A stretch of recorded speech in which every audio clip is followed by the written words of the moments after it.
Será que a análise um dia termina? Será que existe alta na psicanálise? Será que as pessoas entram em uma sessão de análise buscando uma cura? Tá errado se a pessoa entra em uma sessão de análise buscando uma cura? A análise é terapêutica? Essas são muitas perguntas que nós ouvimos muito no set analítico. E é sobre isso que eu quero conversar com vocês hoje. Bora pro vídeo. Seja muito bem-vindo a esse canal, seja muito bem-vinda a esse canal. Esse é um canal onde nós falamos de psicanálise e o cotidiano, nós falamos de terapia de casal e o cotidiano também. Meu nome é Gustavo Sabino, sou psicanalista e terapeuta de casais e vou acompanhar vocês nesse vídeo de hoje. Para entender o encerramento de um processo analítico, nós precisamos passear por dois tópicos e precisamos voltar em 1937 para pegar o conceito freudiano sobre análise. O primeiro dos pontos é o fim terminável, que seria ali o fim prático. O que é o fim prático? O fim prático, ele se dá quando aquela dor ou aquele sintoma que traz o paciente à análise, ele é sanado, ou então são diminuídas ali as nuances desse sintoma. Aí o paciente entende que ele foi curado, mas aí tem uma falha estrutural. O sintoma, ele não desaparece. O que acontece é que nós aprendemos a lidar com o sintoma. É por isso que alguns pacientes, depois de algum tempo, retornam alegando estarem sofrendo dos mesmos sintomas. O ponto de vista, de fato, ele é realmente prático. O sintoma não acabou. Não existe cura, existe manejo. E aí a pessoa, ou o paciente, o analisando, chamem como quiserem, ele precisa aprender a lidar com esse sintoma. Então essa deve ser a condução da clínica psicanalítica. A pessoa fala sobre o sintoma, elabora um sintoma, aprende a viver com o sintoma e aí ganha qualidade de vida. Mas o analista que sai curando sintomas, parece-me que falta um pouquinho de ética. Aí nós temos o fim próprio ou absoluto, que aí é aquela que nós vamos chamar de análise interminável. Por quê? O paciente passa a aprender a lidar com o sintoma, de modo que o sintoma já não é mais motivo da análise. Então a pessoa renova os tópicos, a pessoa traz vida à análise dela. A pessoa passa a falar da fila do pão, do cotidiano, consegue perceber novas dores, inclusive passa a perceber que não precisa ficar preso ou presa àquele sintoma que a martirizava. Então agora ela perpassa o sintoma. Agora ela observa o sintoma e fala: olha, aqui tem um sintoma, né? Olha, um sintoma. Ai, que legal. Pronto, vamos próximo. Passa a não doer mais. Então a gente entende que a pessoa elaborou. E isso é muito bom para o processo analítico. Aí, agora eu quero citar dois grandes nomes para falar para além de Freud. Esses dois grandes nomes que eu quero citar são Jacques Lacan e Sándor Ferenczi. Aí vamos falar um pouquinho sobre cada um deles aqui no que tange a esse tópico. Lacan, ele vai criticar essa cura do sintoma, mas ele vai fazer essa crítica pegando uma nuance de que não existe a cura sintomática médica, mas existe a travessia da fantasia. Então, essa fantasia que nós criamos em relação aos nossos sintomas, às vezes faz com que os sintomas sejam bem maiores do que de fato são.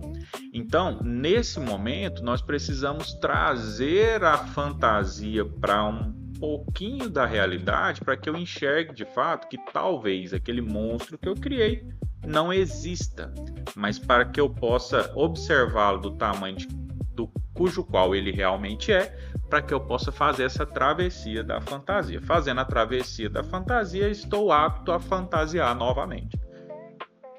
Eu estou fazendo bem o uso do lacanês aqui, mas de fato é isso, ele não está errado não. E quem sou eu para falar que Lacan está errado, não é mesmo? Ferenczi já deu uma cutucada a mais, mas não no que tange ao analisando, não no que tange ao paciente, mas o que tange a figura do analista. Ele vai falar que a análise se dá, o fim da análise se dá quando o analista consegue reconhecer seus próprios limites em relação à análise do outro. Aqui a gente pode citar, né, as transferências. Às vezes uma transferência que não era da vontade do analista de acontecer, acontece.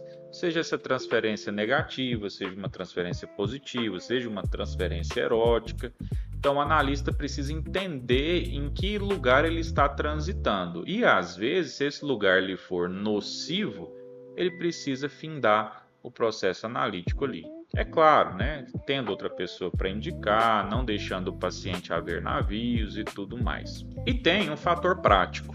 Para além desses de Freud, Lacan, Ferenczi, nós vamos ter a sazonalidade da clínica. No que tange à sazonalidade clínica, nós temos alguns detalhes. Por exemplo, para nós analistas, nós temos meses que são baixos em captação de clientes ou pacientes. Por exemplo, julho, novembro e dezembro são meses em que nós temos baixas dos pacientes. Então essas baixas elas causam consequências. Que consequências são essas?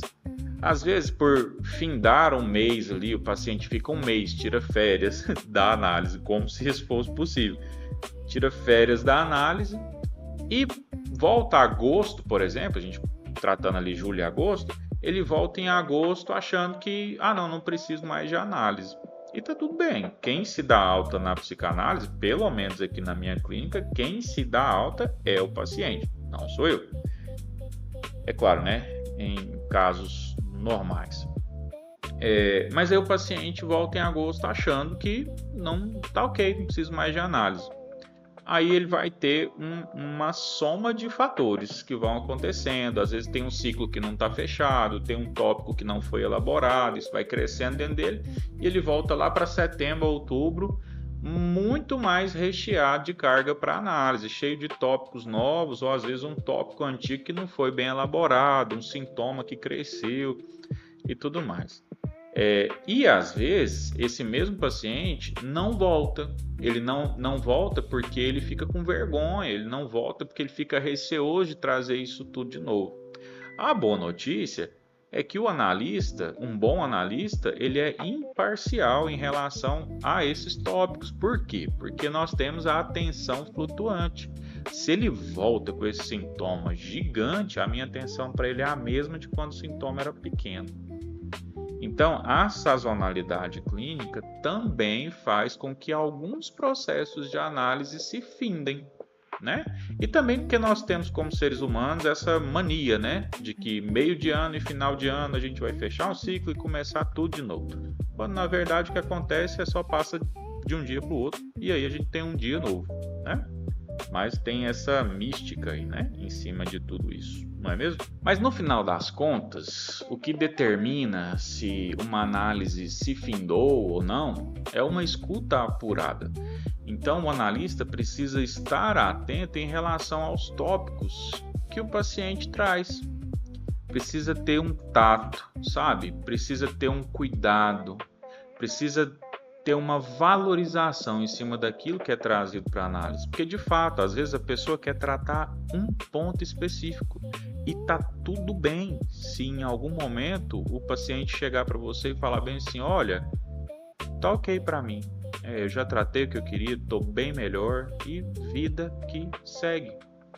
O importante é que você deixe sempre uma boa impressão, o importante é que você faça sempre um bom acolhimento, para que se em algum momento esse paciente sentir que precisa da sua escuta novamente, ele possa recorrer a você, não é mesmo? Bom, ficamos por aqui, espero que tenha ajudado aí, que tenha clareado um pouquinho sobre a análise terminável e interminável, e esse analista segue à disposição. Se você tem alguma sugestão, se você tem uma demanda por análise, entre em contato aqui nos comentários, vá até o perfil, procure os meus contatos, entre em contato pelo direct do Instagram e nós vamos te atender da melhor maneira possível. Tá bom? Um abraço, até o próximo vídeo. Se você ainda não é inscrito, se inscreva no canal, ative o sininho, compartilhe esse vídeo com seus amigos, sejam eles profissionais da psicanálise ou pacientes da psicanálise. É isso, até a próxima. Tchau.